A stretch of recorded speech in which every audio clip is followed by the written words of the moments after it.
Here we come into Valley Cove. This little hill right here is called Flying Mountain. There's about a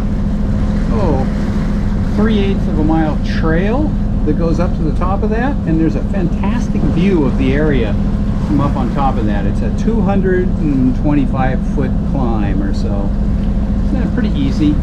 The trail is basically steps. And then you can continue down the north side of Flying Mountain into Valley Cove, which is where we're headed right now. Yeah, it's a little choppy in here today,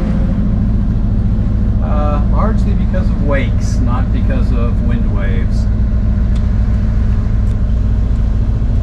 So we're going to head over and check out Valley Cove.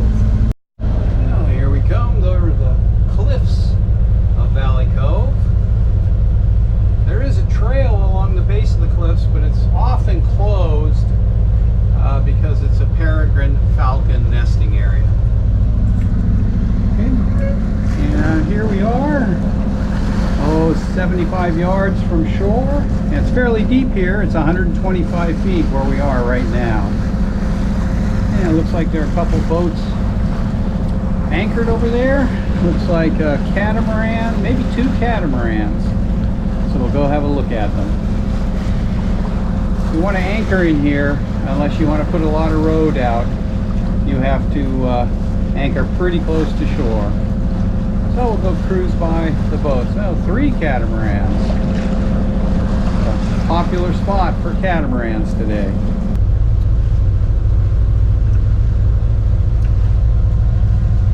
Getting shallower, but it's still 92 feet. A little more depth than I like to drop anchor in. And I'll slow down so that we don't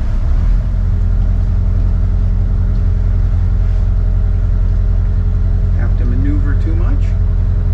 It's very close to high tide now.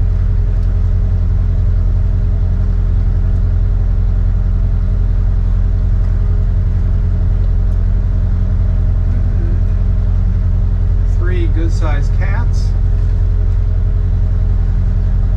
And that's about it today. Right over there where those people are on the beach is where the Valley Cove Trail comes out. And at high tide there's very little beach there, whereas at low tide there's a nice rocky beach you can walk. One good-sized cat here. And another rather different one. Right over here.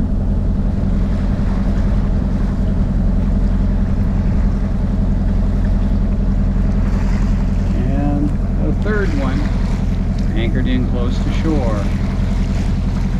40 feet of water right now.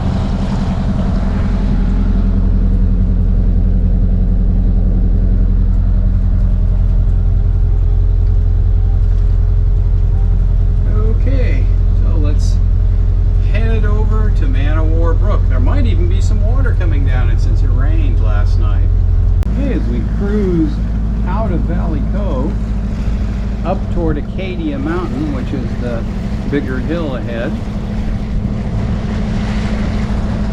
we're going to come to Man-O-War Brook, and we'll be able to see if there's water there. It was named Man-O-War Brook because it was a place that back in the 18th century, ships could come and drop anchor and get fresh water if they got here right after a rain.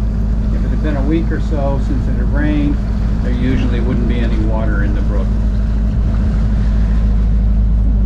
Several boats up here. The Mount Desert Island Yacht Club maintains a mooring here that their members can use. And that's Acadia Mountain. There's a trail that goes up to the top of Acadia Mountain from over on 102, about 1.25 miles north of Southwest Harbor. Well, here's Man-O-War Brook. There is water coming down, but not a lot. We had only about an 1/8 inch of rain last night, so that wasn't enough to really get the brook flowing. But in a couple of days, if it doesn't rain again, that brook will be dry. It's a very small drainage.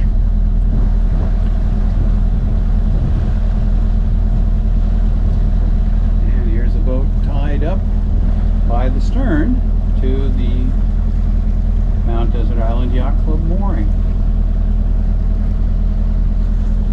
And there's a good shot of Man o' War Brook. This point we're coming up on is the end of Acadia Mountain, and right up here there is a plaque set in the cliff that acknowledges the donation of this land to Acadia National Park back in the 1920s. And this particular bit of land where Acadia Mountain is one of the first additions to Acadia National Park. Some wake in here. One of the first additions to Acadia National Park on the west side of Somme Sound. And we'll cruise by the plaque. Right now we're in 26 feet of water. I don't want to go too close to the shore because there are rocks right over there, which you can see. But there's plenty of water here.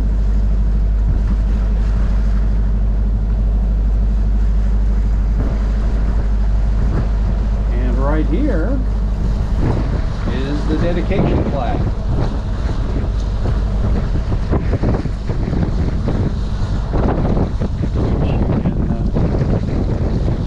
You can actually get close enough to read it, but I'm not going to take the Tortuga in there because she is a little delicate as an old 85-year-old wooden boat. And from here we go into the northern part of Somme Sound, up toward Somme's Harbor at its end. And we will pass two boatyards, the Hall Quarry or Williams Boatyard on the west side of the Sound, and Acadia Yacht Yard on the east side.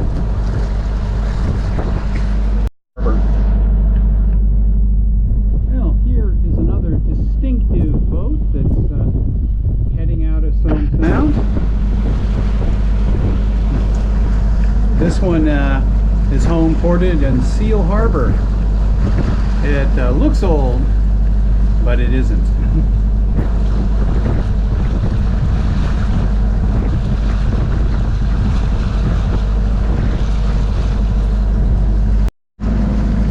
Okay, we're about 4.5 miles up Somme Sound, and this is the John Williams Boatyard, also referred to locally as the Hall Quarry Boatyard. The granite cliffs behind the boatyard are a former granite quarry, Hall Quarry. And the boatyard is built on spoil from the quarry, basically rock that wasn't usable. And there used to be a very substantial dock, and they would bring schooners in here, load them up with granite, and then they would head out of Somme Sound. On a day like today, when there's a nice north wind, which makes getting out of the Sound pretty easy. But you can see the two parts of the quarry, one right here and another one right there. And you can see the granite lining the edge of the Sound, which again is spoil, or a rock that they couldn't use from the quarry.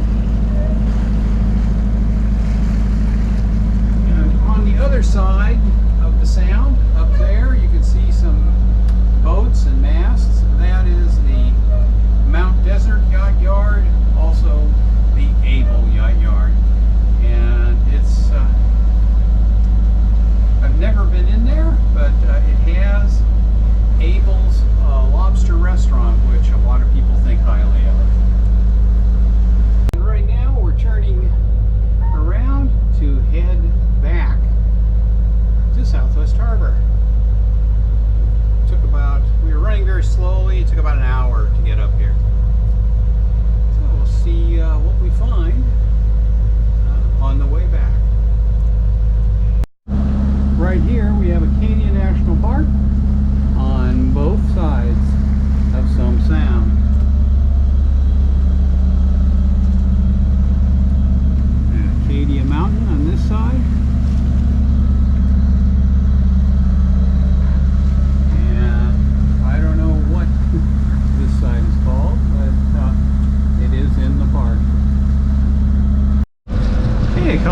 at a couple of big boats that are in here. This is the sailing vessel Rebecca. It's summers here. It's a 140-foot catch.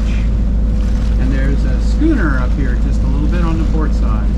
I don't know what this schooner is. It is not part of the sort of cruise schooner fleet. It just came in and anchored since we went through here on the way up Somme Sound. I cannot see any kind of pennant or anything with its name. But it looks pretty good sized, over 100 feet anyway.